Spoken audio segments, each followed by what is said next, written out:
the ape that San Diego Zoo cannot contain. So if I like knives, I know it's really gonna be good.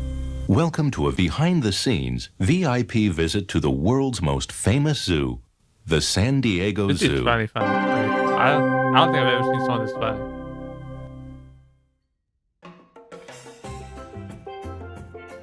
The San Diego Zoo, the His voice is world-famous amazing, wildlife too. haven bursting with vibrant life. Nestled in the Balboa Park, this sprawling 100-acre zoo is home to thousands of rare and endangered creatures from across the globe. Pulling in millions of visitors every year, each exhibit offers an up-close glimpse into the wonders of the animal kingdom. With its lush tropical landscapes and immersive habitats, the San Diego Zoo really is a full-on adventure. Well, on the 13th of February, 1971, San Diego Zoo welcomed a new addition. An orangutan was born. The son of the zoo's Maggie and Bob, it was decided he would be named Ken after the two zookeepers that would go on to care for him in his early years, Ken Willingham and Ben Allen. And this ape's time at San Diego Zoo would go on to be nothing shy of remarkable. So, after his birth, young Ken Allen didn't have the greatest start in life. It appeared that his mother was sadly failing to properly care for him, nearly accidentally smothering him. So, the team at San Diego Zoo felt it was best for Ken's safety to separate him from his mother and place him in his own cage. Well, as a young adolescent, Ken seemed to quickly acclimatise to his enclosure and loved the company of his zookeepers and other humans alike. A very sociable, intelligent young ape. And like all young playful apes, Ken was quite the troublemaker. But it was at nightfall when Ken would really shoot into action. One night, as the San Diego Zoo... What's happening here? Is this slowly turned into a horror movie? ...closed its doors, and Ken's keepers were heading home after a long day's work. It seemed that Ken didn't particularly like the idea of being left confined to his small metal prison. Well, Ken had learned to unscrew the bolts of his cage to free himself. That's not good. And once out, he'd just roam around his nursery. So the next morning, the staff arrived. There they found Ken he was lined out to be something dangerous. Cage sat dismantled behind him. Assuming there'd just been some sort of structural error with the cage framework, the zookeeper simply put it back together again. And as night drew in, they led Ken back into the newly assembled cage. Well, Ken had made a note of this. So that night, as their shifts ended and the zookeepers left, once again, Ken started to unscrew the bolts of his cage and simply messed about. What the? He loved the freedom, but this time was different. Exciting. Ken had learned that the morning was when the zookeepers would start their shifts and return, and he wasn't going to be caught out again. So after yet another night of freedom, as the sunlight slowly crept in through the window of his nursery, this time around, Ken climbed back into his cage and started re-securing the bolts as if nothing happened. This way, when the keepers entered the nursery that morning, there they saw Ken sat well behaved in his cage as if he'd been there the entire night. Well, Ken's master plan would go on for a few nights. He would unscrew the cage, play in the nursery, return to the cage, and then reassemble it. Everything was going swimmingly. But there was one small thing that Ken didn't account for. Eventually, the zookeeper started to notice that when they'd return in the morning, whilst Ken was sat content in his cage, his toys weren't in the places that the staff had left them the night before. Dude. With a hunch He got caught. that night, the keepers said their He got caught, dude. goodbyes to Ken and they pretended to leave. But rather than heading home, they sat quietly outside of Ken's nursery and waited. And after a while, as they expected, they started to hear noises. So they abruptly burst through the door, and there they saw Ken, cage dismantled, playing with his toys. So you get caught in act. Just imagine his face when they saw him play with his toys outside of his cage.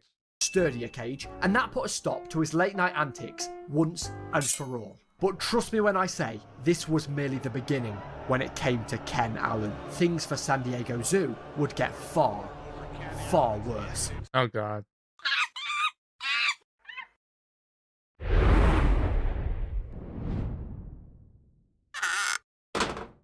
Oh, there we go. 7th pint of the night. Right, Mick, I'm off. What happened? I'll be back at 8 a.m. tomorrow. Hey, that's 9% of you guys watching right now. Who the monetized video are you? Listen, this is very important. We have to hurry. You are Dave, right? Yeah. Listen to me, Dave. I have a job for you. Oh, no, you don't, mate. I don't do jobs. I'm unemployed. Just listen to me, Dave. I've been sent by my higher-ups, and you've been recruited to perform ad reads from now on. Here, take this device. Now, this thing on your wrist allows you to time travel to any point in history. But your first mission is you must go throughout time and spread the word of War Thunder, the most comprehensive vehicle combat game ever made. And it's now available on PC and consoles for free. Now go! I see him everywhere. Hey, you, what are you doing? We're building the pyramids of Giza, mate. Well, us. Why is he missing a tooth? Mate, that sounds proper boring. Have a spin on this. War Thunder. You can take command of over 2,500 tanks, planes, helicopters, and ships of 10 major nations, ranging from biplanes, armoured cars, to fighter jets, and main battle tanks of today. I tried playing War Thunder. You guys don't even know what a tank is yet. I think you finally do, mate. Those lot over there told us what it's weird, I'm a tanker in Battlefield. I won't play War Thunder. The realistic graphics and authentic sound effects place you right at the helm of the most powerful war machines. Yeah, lads, sack this pyramid thing off. We're grinding War Thunder from now on. The first competitor, Sergius, the destroyer of men. And the second competitor, Dave, the destroyer of his own liver. I'm going to turn you into mush, and there's nothing you can say to stop me. I mean, if you tried War Thunder, join a worldwide community of over 7 million players in an epic PvP battle. Delve into the breathtaking experience that is War Thunder. With an there's very few people that make good ads, and he's one of them. There's simply no game better suited for fans of military history. Oh, fair enough. Next up, let's welcome John, Paul, Ringo, George, and Dave, the Beatles. So, chaps, what would you say is your favourite part of the music-making process? I mean, you know, it's definitely the creativity of it all for me. Definitely the peace and love. It's got to be connecting with the fans. It's just the love of the whole thing, you know. I mean, to be completely honest, I was playing War Thunder the entire time, which features a comprehensive customization system with countless camouflages, historical markings, and decorations for all types of vehicles, including community-created ones. This is one small step for man, but one giant leap for the fact that you can play War Thunder for free on PC, PlayStation, and Xbox. Use the link in the description or in the pinned comment to sign up. New players or those that haven't played in 6 months will also receive a massive bonus pack on PC or console that includes multiple premium vehicles, the exclusive vehicle decorator, the Eagle of Valor, 100,000 Silver Lions, and 7 days of a premium account. All available for a limited time only, so don't miss it. Now, if you don't mind me, I'm off to have a free pint. So, back to the video. So skip forward a few years, and the zookeepers felt it was finally time for Ken to be shown off to the public. And he was placed into the heart of the zoo exhibit that had opened just 3 years prior. But when Ken first moved in, he wasted no time in turning his hand to mischief. When a film crew turned up to document the gorilla enclosure next door, Ken decided it'd be a good idea to hurl rocks at them. And then when he ran out of rocks, he used his own shit. And keepers would also report seeing Ken fashioning branches into DIY ladders that he would then thump into the ground with his own fist, climb up to the top, and then climb all the way back down. Now, it's important to note that Ken wasn't alone in this enclosure. Keepers decided that maybe it was best that he had some company this time around, so they placed him in an enclosure with a bunch of other orangutans. So there was a number of female orangutans, Ken, and one other male named Otis. Now, if you know the first thing about the animal kingdom, 2 males and a bunch of females doesn't usually end too well. Nope. To put it bluntly, Ken... That does not end with the humans too. With us. That does not end with us too. Does not end well. Grew to despise Otis. I'm talking cold-blooded hatred, resulting in numerous feuds. So the zookeeper's idea of giving Ken some company had seemingly backfired. So they cut their losses and moved Ken into his own enclosure. So there he was, alone once again. Now let's have a think, shall we? Last time Ken was alone, what did he do? That's right, baby. He started planning his next escape. So on the 13th of June, 1985, a 14-year-old Ken Allen managed to climb up the wall of his enclosure and got out. Now, what exactly did Ken do after his valiant escape? Well, he very confidently just strolled around the zoo amongst visitors, minding his own business, observing the other animals. Oh, look at the elephants. Wow, look at that giraffe. He was in the zoo for so long, he forgot that he was part of the zoo. He wasn't aggressive or agitated. In fact, Ken loved the attention. Well, this escapade went on until the zookeepers were made aware of Ken's escape. Now, they knew that if Ken was to attack anybody, they would be forced to put him down. Because of his strength, because he is a wild animal, the potential is there to do harm, to hurt somebody badly. So slightly panicked, they hesitantly approached Ken, but he caused no trouble at all, and then they quickly led him back to his enclosure, which he happily complied with. Now, whilst Ken Allen was chilled, enjoying his day spent roaming the zoo, the same couldn't be said for the zoo's staff. They were having a meltdown. They knew if news of Ken Allen's escape went public, they would have a PR disaster on their hands. I would go back. But of course, they had no control over the news leaking. I mean, there was an orangutan walking amongst members of the public. There's a really hairy grandpa or something. So as the news broke, the staff at the San Diego Zoo prepared for the worst. But rather than the expected PR disaster, Ken Allen became somewhat of a local hero, and it actually worked in the zoo's favour. With everyone reading the news about Ken, people just had to see for themselves, and the zoo attendance skyrocketed. Well, despite the media buzz, behind the scenes, San Diego Zoo were doing all they could to prevent another escape. Sure, the attention was great, but one instance of an escaped ape was enough for them. Zoo officials decided they needed to see. Because if something happens to anybody because he got out of his cage, that falls right back on the guys with the zoo. All the zookeepers, the owners, falls right into them. They're responsible. Step up security of Ken's pen. So they installed a moat around the perimeter of his enclosure and installed a 250-foot wall. This was bound to stop Ken in his tracks, and thankfully, it worked. Crisis averted. The security measures successfully contained Ken Allen. For all of a few weeks, that is. Because on the 29th of July, 1985, Ken managed to escape again. He somehow made his way over the moat, and just like his last escape, the 250-pound orangutan effortlessly scaled his enclosure wall. And yet again, he did the same, just casually strolling around the zoo amongst visitors, even dude, imagine that PR team. There was dude, they're probably flaming right now. Like, it's like, oh my god, a second time? What's going on? Why can't you guys do your job? So as the zookeepers were once again made aware of Ken's escape, they frantically ran out to the zoo for a second time to capture Ken. And there they found him, stood over an enclosure.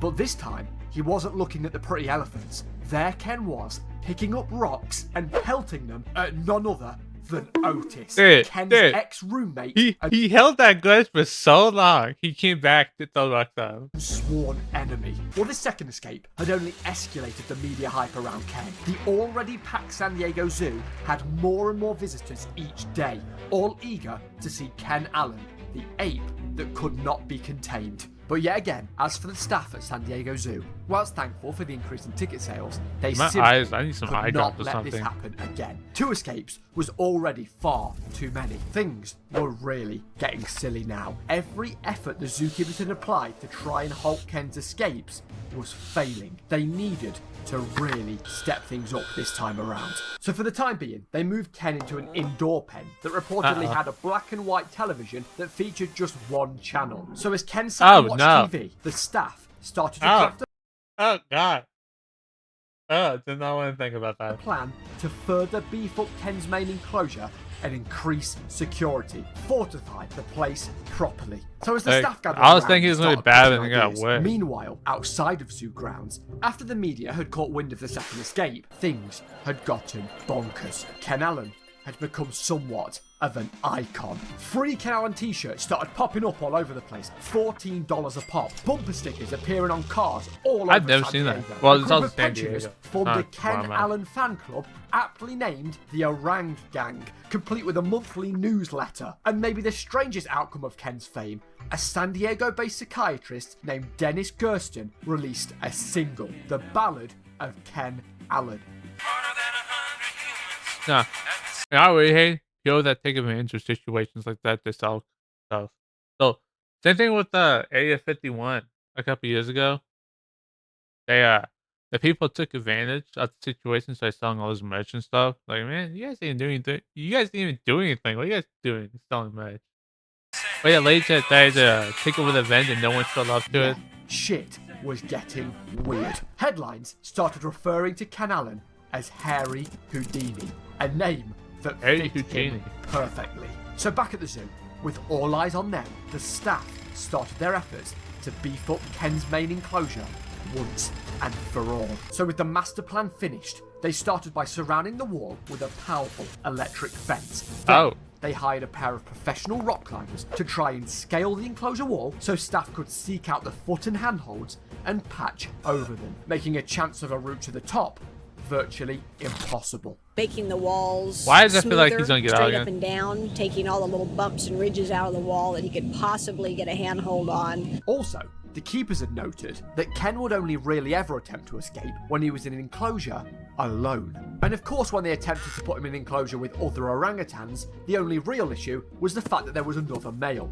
Otis. So, zookeepers decided that the best course of action would be to introduce some female orangutans into the upgraded enclosure. Oh, and no look at other that. males, in the hopes that the company might No more calm others. them down. So with the big security renovations finally complete, they decided it was time to free Ken from his indoor prison. He'd watched enough black and white TV, and they released him into the newly upgraded enclosure. But that wasn't all the staff had up their sleeve. This time, they decided it was best that they monitored Ken. See what he got up to. Really? Learn his Now you guys starting to if he do was that? acting fishy. But this is Ken Allen we're talking about. This is one smart He escaped like 4 times. No, he escaped publicly 2 times. Then he did some at nighttime. And now you guys are monitoring him after all that. orangutan. He knew that when he saw humans dressed in zoo uniform, he couldn't act out or pull any wise moves, as he knew they were watching. But this time, the staff were one step ahead of Ken. So to get round this, they would disguise themselves in normal, casual clothing, blue jeans, Hawaiian shirts, sunglasses, Yeah, as who's if they gonna were just catch them? regular old bystanders visiting the zoo. That way, they could watch Ken and he'd have no idea they were members of staff. A tactic that the zoo coined guerrilla tactics. Okay, 1 gold star for that one, San Diego Wait, Zoo. did they really call it that? So how did it That's all that's go? amazing if they actually Well, did. their plan worked. Ken didn't try to escape. So there Ken was, busy not escaping, relaxing, sitting around. Oh, he has a crowbar. It seemed What? that Ken had discovered the tool when it had been seemingly left behind What? by a construction worker. Not particularly Yeah, wanting that's to exactly what I was affect thinking the of too, that crowbar-wielding music. orangutan, the zookeepers watched over That's the first- helplessly. Any- But to their relief, Ken threw it Anytime I see a aside, crowbar landing nowadays, the first thing I think of is Half-Life 2. Yeah, Half-Life 2. That's one I played the most. I beat Half-Life 2 like 5 times already. I love Half-Life 2. Anytime I see a crowbar, the first thing I think of is Gordon Freeman. feet of fellow orangutan, Vicky. Now, knowing she was far calmer than Ken, the keepers weren't too worried about her, until that is, they heard a large crunch and Vicky had used the crowbar to try and pry open the glass of the enclosure window in an attempt to free herself and Ken. That's right, Ken had seemingly upped his intelligence level. What if he was trying to escape Ken? And was training Oh, other God. orangutans to aid him in his escapes. Pretty clever, as if they learned from the master himself. There must be some kind of orangutan communication going on here. Thankfully, for zoo staff, this time around, they caught Ken and Vicky almost instantly before they made it out to the public and then re-secured the window. So after making They're sure all baited the on loose it. tools were secure and feeding the construction worker to the alligators, it seemed that Ken, for the most part, was behaving himself. They did catch him one time, managing to scale the wall, despite the rock climber's best efforts, but when he eventually reached the electric fence, he lightly brushed it, got quite the zap, and quickly made his way back down. The San Diego Zoo had outdone themselves. Finally, Oh, look at all that, the they work winning. the staff had put in had seemingly worked to keep Ken Allen at bay. Ken started to settle down, and the media started to report that he'd become somewhat of a family man, and it looked as if his escapes had finally been put to rest. Are you sure? Are you But sure? it seemed that Ken was simply buying his time, because 2 years later, the pump 2 that years? fueled the moat around Ken's enclosure had conveniently clogged, drying up the moat completely, and this allowed for a clear and easy path to the wall. Ken then sat patiently and waited for the moment that the power to the electric fence was shut off for maintenance. How he knew this is still a mystery, but with the timing being perfect, he Yeah, how do you know that? making a bolt for it. And He was once just again, lucky. after his 2-year hiatus, he'd come out of retirement, and it was like he'd never stopped. Back to his old ways, he strolled around the zoo, taking photo after photo, everybody raving that they had seen Ken Allen, hairy Houdini, the ape that could not be contained. But this time around, when he saw the guards approaching in the distance, Ken wasn't as calm as he was during his other escapes. He made a bolt for the lion enclosure, dodging and weaving, making the most of his freedom, crowds cheering as he sprinted. He was really pushing the boat out this time. This was the furthest away Ken had ever been from his enclosure. Fearing that Ken was going to climb into the lion enclosure and be their next meal, staff were hot on his heels, and after 3 long hours, he was eventually cornered 3 by hours? gun-wielding zookeepers and led back to his enclosure. Luckily, the zookeepers knew that the only reason the escape was possible was due to the moat drying up and the power shutting off, and once repaired, the fortifications that had worked for 2 years would still be up to scratch. But while secure, what the keepers had underestimated once more was the fact that Ken had roommates. Things have been going great, but we all know how things go when you surround Ken with female orangutans. Ken isn't exactly the best crazy. influence Hey, that's on like the that's like ladies, us in real but it life. wasn't He Ken goes crazy this when time. she's female. One day before the zoo opening time, Don't know how to Jane act no and more. Kumang had found a 5-foot-long handled squeegee that a cleaner had accidentally left in the enclosure, and inspired by Dude. Ken, the two somehow I feel like most of the faults are the actual zookeeper's fault. used it to climb up the wall and hop out. Jane apparently wandered into an employee-only lounge area, finished up some of Again, their this is the sodas, 4th and time was found roaming you got around out. near the flamingos, where she had to be tranquilized and returned to her enclosure. And thankfully, Kumang willingly returned. But while she was the tame rape this time around, it seems that Kumang wanted her own chapter in the adventure book. She managed to escape 2 additional times by Jeez. shortening the electric fence wires with a twig. The first time, she was found sat playing in a garden bed where she was tranquilized. Then the second time, she was sat outside the monkey enclosure, and when approached by staff, she climbed on top of the bird sanctuary where she was tranquilized again. In fact, Kumang's mischief actually got the group put in solitary confinement once more, whilst the keepers made the wiring system more complex, upgraded the doors, and went around with an electromagnet to make sure there was nothing they could use to aid an escape. They got hold in like they do in Jurassic Park. So even though Ken was in retirement, he was still seemingly costing the zoo money through his students. At this point, the zoo had reportedly spent a whopping $45,000 on security over the course of the escapes. As for Ken himself, as years passed, it seems that the escapes at San Diego I mean, that's Zoo not too much, really actually. That's had like pretty finally cheap. come to an end this time. Ken was living a simpler life at his enclosure, Company spent sat a lot more relaxing, on eating, security. and flipping off children that walked by. Ken settled down for years to come. He had finally decided to behave himself and stayed put in his enclosure. He had truly given up on his old ways. Well, in the winter of 2000, the zookeepers noticed that Ken was acting out of the ordinary. He was moving erratically and seemed uncomfortable, so the staff sent him in for a visit with the zoo doctor. Ken was diagnosed with B-cell lymphoma, a form of blood cancer. Now, at first, doctors weren't too worried, as Ken was still young and fit and would most likely be able to fight off the disease. But sadly, as time went on, Ken's condition deteriorated and the cancer had become more aggressive. The cancer that was now terminal. So the zookeepers decided that rather than letting Ken suffer at the age of 29, on December 1st, 2000, How long do gorillas last Ken for? Allen was euthanized. Options for chemotherapy were explored, but at this time, the therapy was mainly geared towards making Kenny as comfortable as possible. His condition had worsened over the last several days. Ken brought great joy to the San Diego Zoo for over 29 years. The loss of this type of animal is a great What you guys loss do to next? our organization. Probably 45 It's a sad minutes day for at me. San That's pretty popular. At 11:05 today, 45 minutes, Ken Allen was and put that down. includes The parking. Orangang published a 2-page Takes a spread long time as to a fight. tribute to Ken and hosted a candlelit vigil for him, stating he would have done the same for us. To this day, a plaque sits in San Diego Zoo in Ken Allen's honor. So there you go. The story of Ken Allen's numerous escapes from the San Diego Zoo. $45,000, t-shirts, bumper stickers, a fan club, a single, and a hell of a Yeah, tale. a whole fan club, dude. Just for escaping his cell. I've made sure to link to the main sources that help to tell this story below if you want to read into it some more. And shout out to Count Dankula, who covered this story a while back with a hilarious retelling in his Absolute Mad Lad series, which actually led me to make this video and get Ken's story out there to more people. He also mentions in that That's video pretty much made everything. I will link everything on the YouTube. Good video, like always. This dude makes awesome videos.